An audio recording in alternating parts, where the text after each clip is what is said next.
Saudara-saudara semua, selamat pagi. Saudara-saudara yang di online, selamat pagi. Pagi ini kita membahas Mazmur pasal 114, yaitu suatu mazmur yang sangat pendek. Dan kita melihat itu mazmur yang sangat kita kenal. Ya, di sini dalam yang dibahas semua kita sangat memahami, mengenalnya. Dan sepertinya apa yang dibahas itu sama, semua yang hampir sama. Dan setiap kali membicarakan Mesir dan membicarakan laut tebelah. Dan kali ini melalui firman ini memohon Tuhan berbicara, berfirman kepada kita.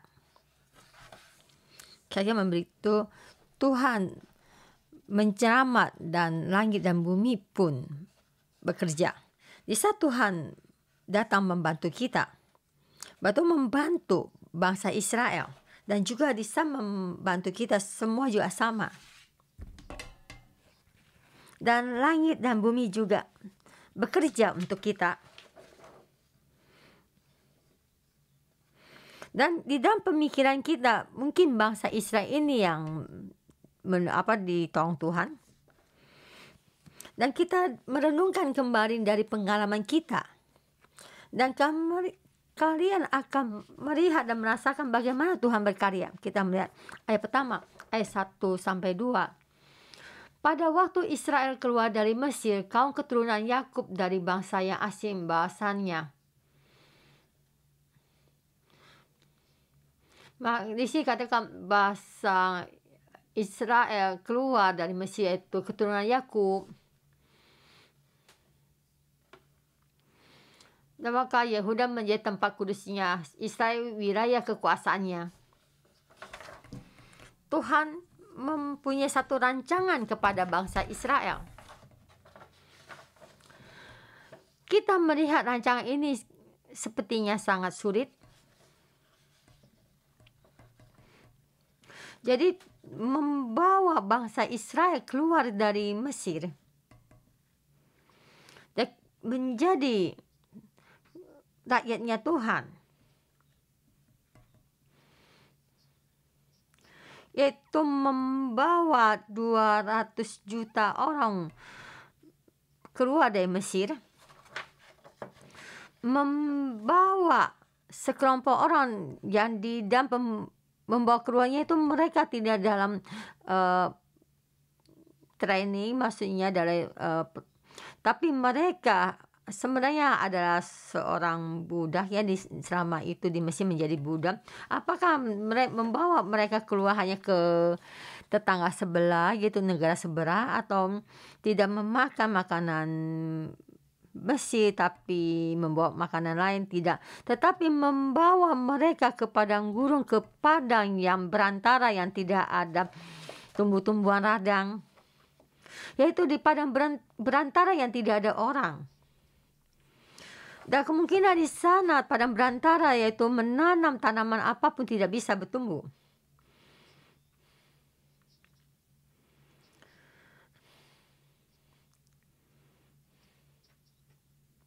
Yaitu kita merenungkan itu Mesir itu, jadi tidak ada yang bisa berpikir bisa ke tempat itu.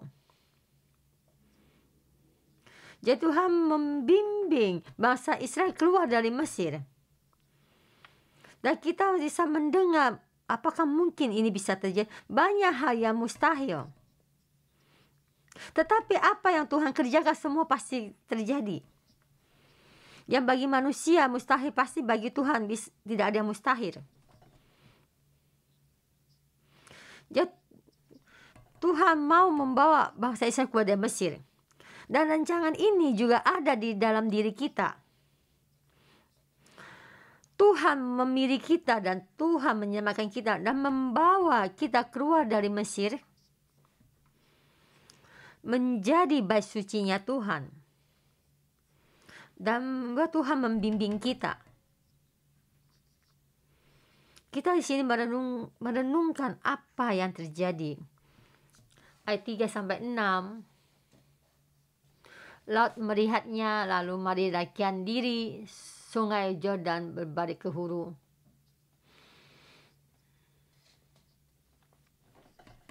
Di sini kita melihat itu arti beberapa hal yang sangat penting. Ayat ketiga, Laut melihatnya lalu melarikan diri. Sungai Jordan berbalik ke hulu. Laut melihatnya lalu melarikan diri karena bangsa Israel keluar dari Mesir, maka laut terbelah. Kita mesti meninggalkan Mesir, kita mesti melewati laut terbelah. Ini satu hal yang terpenting. Dan mereka sampai ke padang berantara, yaitu padang gurun. Dan mereka sampai ke tanah Kanaan. Dan juga sebelum masukin tanah Kanaan ada sungai Jordan, yaitu yang hambatan yang di depan mereka. Manusia tidak ada seorang pun yang bisa melakukannya kecuali Tuhan membantu kita. Dan Tuhan membuat angin besar, angin timur meniup air laut.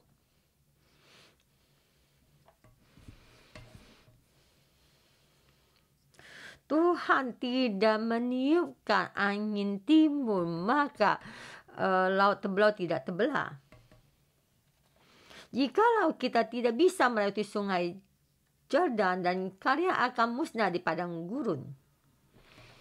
Dan bagaimana kalian bisa melewati sungai Jordan?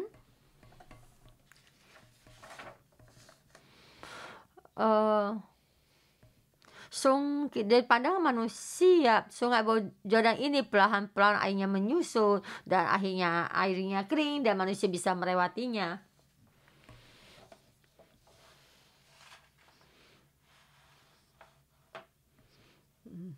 Dan kita tidak tahu Tuhan memakai berapa malaikat untuk menahan air itu.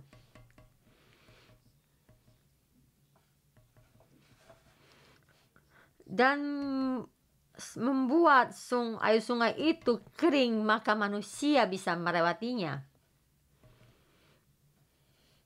Jadi yang kita lihat bukan pemasan laut dan juga mengalirnya air sungai. Laut bisa melewati sungai karena ada bendungan yang membendung air sungai itu. Kita melihat walaupun dari awal sampai akhir kita melihat Tuhan melakukannya. Apa yang bisa manusia lakukan, tapi manusia tidak bisa melakukan apa-apa. Semua yang Tuhan kerjakan. Di saat Tuhan bekerja, langit dan bumi pun bekerja, ikut bekerja.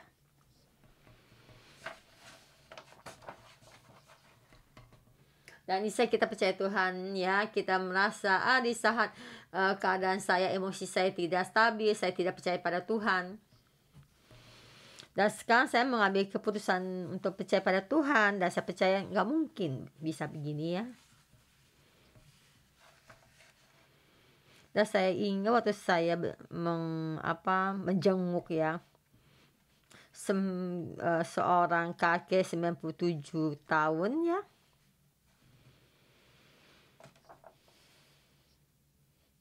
Dia pernah di gereja kita ada baptisan pantai, dia menjadi teman baru. Dan kita membicara sama dia hampir 1 tahun, maksudnya mengembarakan, berkhotbah, memberi kesaksian. Dan waktu itu juga saya ingat Pastor Joshua juga pernah berbicara sama dia, tapi dia sangat keras hatinya. Dan saya merasa itu tidak mungkin. Tapi di saat dia masuk ke rumah sakit, dan sekali pergi itu bahasa saya sama dia tidak bisa, ya, karena saya bahasa Mandarin, dia bahasa Kantonis.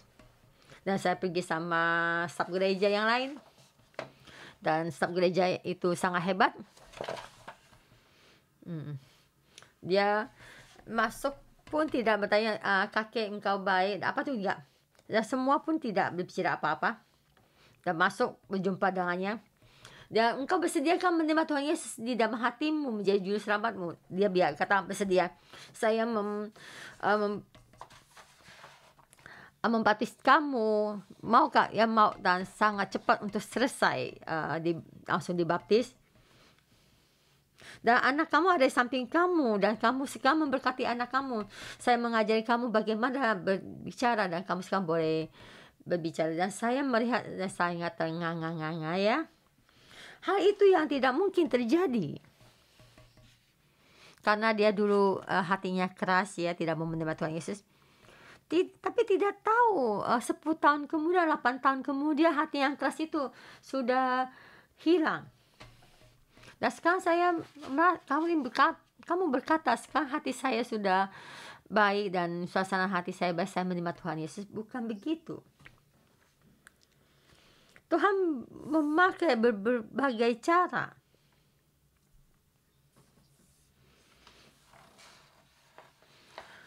Dan saya juga pernah berkata, orang tua saya tidak mungkin bisa percaya Tuhan.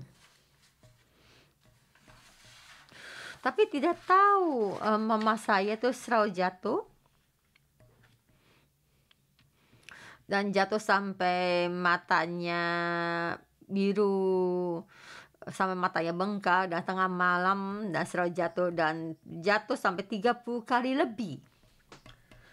Dan jatuh sampai bapak saya berkata, berhala yang sembahnya itu tidak bisa melindunginya. Dan ibu saya jatuh sampai bapak saya ingat kalau Tuhan yang dipercaya oleh anak saya. Dan orang tua kalau jatuh beberapa kali juga mungkin sudah meninggal ya, tapi nggak mungkin sampai jatuh 30 kali lebih. Bisa orang tua saya berpikir, pikirannya terbuka dan mengingat Tuhan yang saya percaya itu Tuhan Yesus. Dan kisah kita mengalami masa ini, oke. Kita melihat jatuh beberapa kali tapi tidak apa-apa.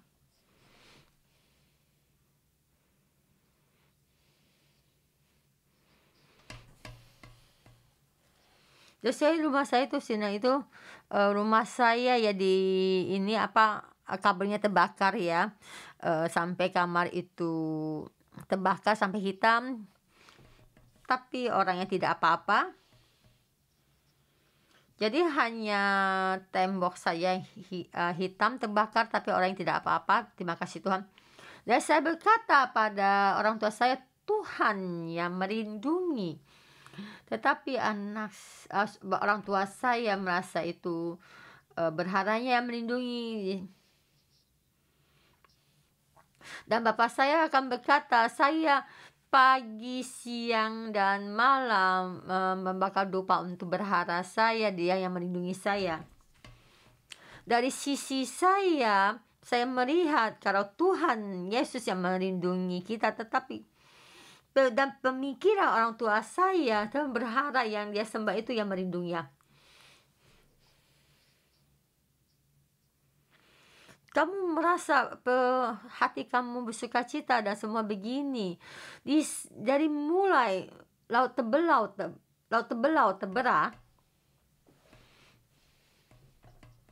dan tanah itu tanah sungai Jordan kering, semua Tuhan yang bekerja. Tuhan mau bekerja. Di sini air sungai Huru ini akan berlalu. Jadi gunung-gunung merompat-lompat seperti domba jantan, dan bukit-bukit seperti anak domba. Ayat keempat ya. Di saat Tuhan turun di Gunung Sinai, dan seperti Gunung Sinai akan merulu atau hancur gitu, sampai di Gunung Sinai pun ada asap.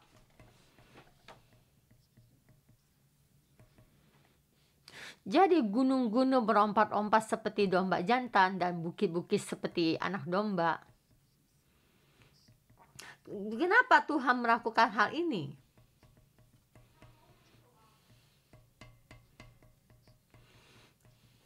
Karena manusia meninggalkan Mesir dan mereka keluar dari Mesir.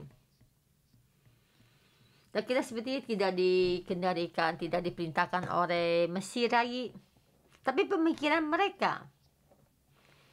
Jadi dari kecil semua yang diperintahkan, maksudnya peraturan ya, didikannya. Dari didikan ini masih di dalam pemikiran kita. Dan semua itu dalam pemikiran dalam hati kita. Jadi Tuhan mau lagi memberikan satu perintah, memberikan 10 perintah Tuhan kepada bangsa Israel. Mesir mempunyai satu tradisinya bangsa Mesir. Seperti Abraham sampai di Mesir, dia kuati satu hal dan berkata dalam hati, istriku sangat cantik, bagaimana nanti saya dibunuh karena untuk mendapatkan istri saya. Semuanya sebenarnya tradisi bangsa Mesir adalah begini. Maka kita diselamatkan oleh Tuhan dan Tuhan memberikan 10 perintah Tuhan. Ya, satu perintahnya, jangan mengingini istri orang lain, jangan berzina, jangan membunuh. Yaitu bagaimana Tuhan mendidik kita supaya kita menjadi bait sucinya Tuhan. Ini juga Tuhan bekerja. Dan bagaimana kita juga membicarakan bahasa Mesir, kita memakai pemikiran bangsa Mesir, memohon Tuhan membantu kita, mengubah kita. Dan setiap langkah juga Tuhan membantu kita. Ayat 5 dan 6 itu membuat 4 pertanyaan. Yaitu saya ini, ada apa hai Lasih engkau melarikan diri, hai sungai Yordan, sehingga engkau berbalik ke hulu? Hai gunung-gunung, sehingga kamu merompok-rompok seperti domba jantan, hai bukit-bukit, sehingga kamu seperti anak domba. Dan kita melihat hal ini yang terjadi. Kita meninggalkan Mesir dan kita jumpa dengan Tuhan di Gunung Sinai. Kita melihat sungai Yordan, airnya berhenti. Kenapa bisa begini? Ini ada pertanyaan yang baik kedua. Kenapa langit dan bumi bekerja untuk semua permasalahan ini? Ini yang bagian ketiga yang kita bicara. Karena gemetarlah hai bumi di hadapan Tuhan, di hadapan Allah Yakub, yang mengubah gunung batu menjadi gemetarlah hai bumi di hadapan Tuhan, di hadapan Allah Yakub. Karena Tuhan datang, karena Tuhan menjenguk, Tuhan bekerja.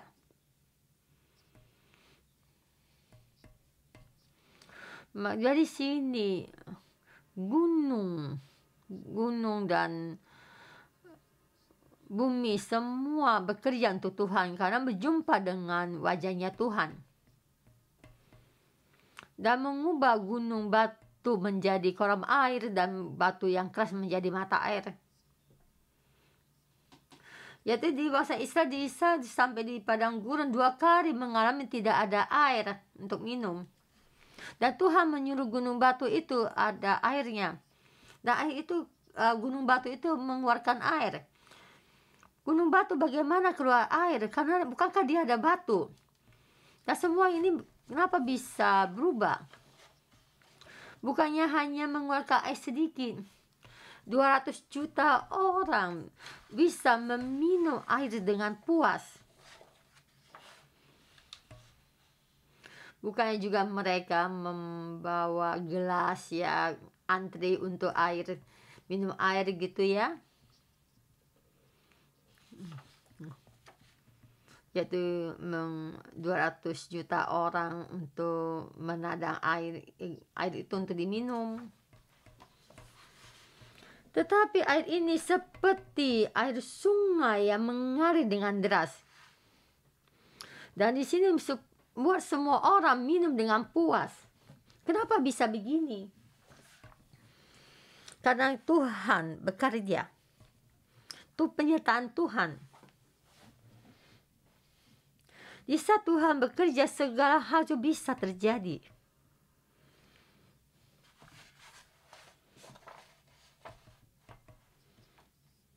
Dan semua ini Tuhan berkarya.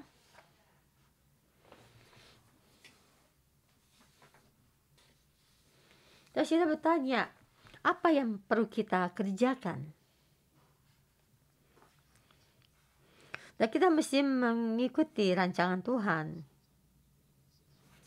Dan saya ingin satu hal yang barusan terjadi. Laut Tebera. Bolehkah saya tidak menyeberangnya? Ya, boleh ya. Tetapi tentara mereka akan datang untuk mengejar kita ya. Dan kamu akan dibunuh. Dan kamu akan mati di Mesir. Sungai Jordan sudah tidak mengalir. Bolehkah saya tidak nyebrang Sungai Jordan? Ya, boleh.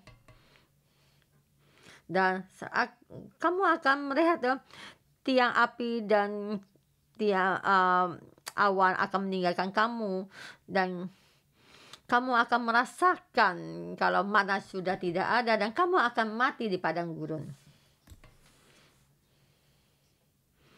Jadi Tuhan melakukan banyak hal kepada kita, dan supaya kita bisa mengikuti Tuhan lebih lagi. Kita bisa saya melihat satu firman khotbah ya. Dan saya satu pastor berkata, laut dan angin mendengarkan Tuhan, tetapi manusia tidak mendengarkan Tuhan.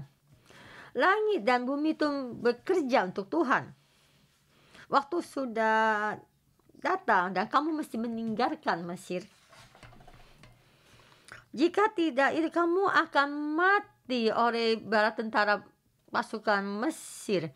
Dan waktu sudah sampai dan kamu akan pergi menyeberangi Sungai Jordan. Dan jikalau tidak, kamu mana sudah tidak ada lagi, dan semua pun tidak ada, dan kamu akan mati di padang gurun. Dan masa ini banyak permasalahan, ya masalah ya, tidak ada air. Dan kamu berpikir, Tuhan ini keterlaluan ya. Tuhan menyelamatkan saya, tapi saya bisa mati kehausan karena tidak ada air. Jadi bagi seorang customer, Tuhan tuh bekerja kurang bagus ya. Dan Musa, hambanya Tuhan, bekerja pun tidak baik. Tuhan berkata, kamu ada masalah, kamu buka mulut berdoalah, dan saya akan mengajarkan kamu bagaimana kamu berdoa. Tidak ada air untuk minum, kamu berdoa kepada Tuhan. Dan mungkin kamu suasana hati kamu tidak baik, kamu akan marah. Tetapi juga Tuhan mengajar Musa karena ini. Dan Musa tidak boleh masuk ke dalam perjanjian. Jadi kita melakukan apa yang sepantasnya kita kerjakan. Air itu sangat pahit. Dan kita buka mulut untuk berkomunikasi. Ada Tuhan. Tuhan bisa membuat laut terbelah. Dan Tuhan memberikan mana untuk kamu. Dan juga akan memberikan air untuk kamu minum. Jadi kita mesti ada satu kepercayaan. Dan Tuhan bukan hanya kamu untuk meninggalkan Mesir. Tuhan menyelamatkan kamu sampai akhir.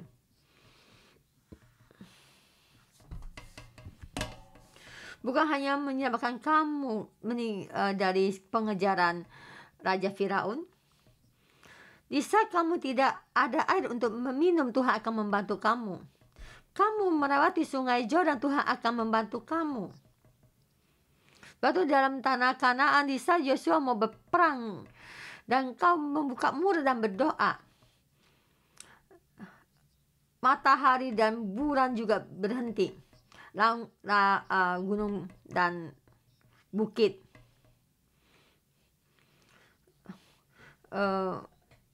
bulan juga bisa berhenti. Kamu kata juga hal yang baru juga tidak bisa dibuat. Adakah satu batu yang besar ya dari langit turun menyerang musuh ya? Jadi semua yang kena dari batu ini semua kena. Dan batu ini jatuh menimpa orang Kanaan, tapi tidak jatuh ke dalam diri bangsa Israel. Dari sinilah batu yang ada di tanah itu menjadi batu yang membunuh orang. Jadi di sini kita katakan Tuhan, di saat Tuhan mau bekerja, langit dan bumi pun bekerja untuk Tuhan. Kita tidak ada air dalam kesulitan, kita buka mulut untuk berdoa. Melewati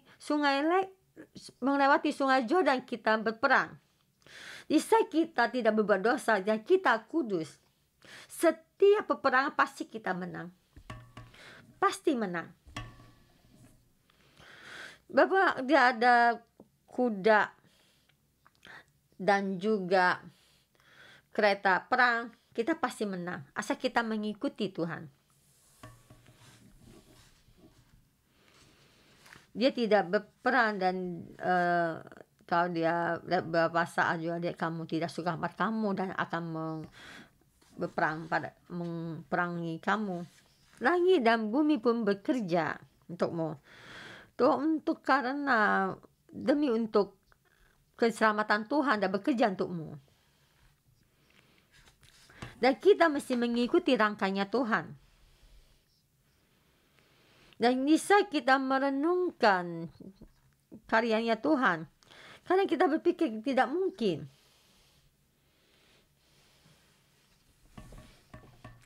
Ya Tuhan, kita melihat Tuhan sangat nyata.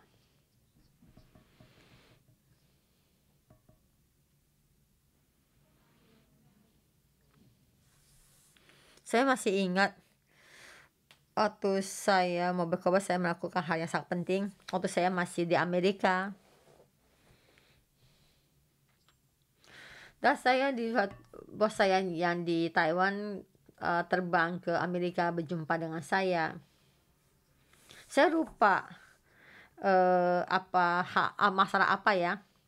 Dan saya masih ingat hal itu sangat tidak terburu ya. Saya tuh berdoa dalam nama Tuhan Yesus, saya deklarasi bos saya akan membatalkan pertemuan ini, tapi sesuai berdoa. Dan bos saya telepon pada saya, pertemuan ini tidak jadi ya, batal maksudnya. Dan saya melihat Tuhan sangat dahsyat. Jadi kita ada waktu pun juga kita mesti mengalami ya tuh kepercayaan. Waktu itu saya di supermarket, saya melihat satu snack makanan ringan ya, beberapa menit ya. Tetapi sampai di rumah saya lihat snack itu, makanan ringan itu sudah ada di rumah saya. Kalian melihat berapa menit, Tuhan tahu kebutuhan kita. Kita adalah mengikuti rancangan Tuhan, langit dan bumi pun akan bekerja untukmu. Jadi kita mesti ada aktivitas dengan Tuhan dan kamu mengikuti. Maksudnya mengikuti Tuhan ya. Walaupun gitu kita tidak bisa seutuhnya mengikuti 10 perintah Tuhan, dan tapi kita dengan sepenuh hati kita melakukannya. Tuhan melalui 10 perintah Tuhan memberitahukan kita kalau kita membutuhkan Yesus. Kamu mengikuti bimbingan Yesus sudah baik. Memohon Tuhan membantu kita. Kita merenungkan kembali dari kehidupan kita. Semua hal yang terjadi, semua Tuhan yang berkarya. Pasti begini. Tidak mungkin Bukan karena pemikiran atau hatimu suka cita kamu mengambil keputusan ini. Karena kasih karunia Tuhan, maka kamu bisa mengambil keputusan ini. Banyak orang tidak ada kasih karunia. Kamu melakukan apa keputusan ini semua salah. Kamu bekerja bertambah tidak baik. Susah ada tangannya Tuhan di dalam ini. Bangsa Israel memahami permasalahan ini. Memohon Tuhan membantu kita. Langit dan bumi pun bekerja untuk Tuhan. Dan di sini kita semua ini untuk firman Tuhan. Rancangan ini ada saya, ada kamu. Memohon Tuhan membantu kita. Mari kita memuji Tuhan. Haleluya.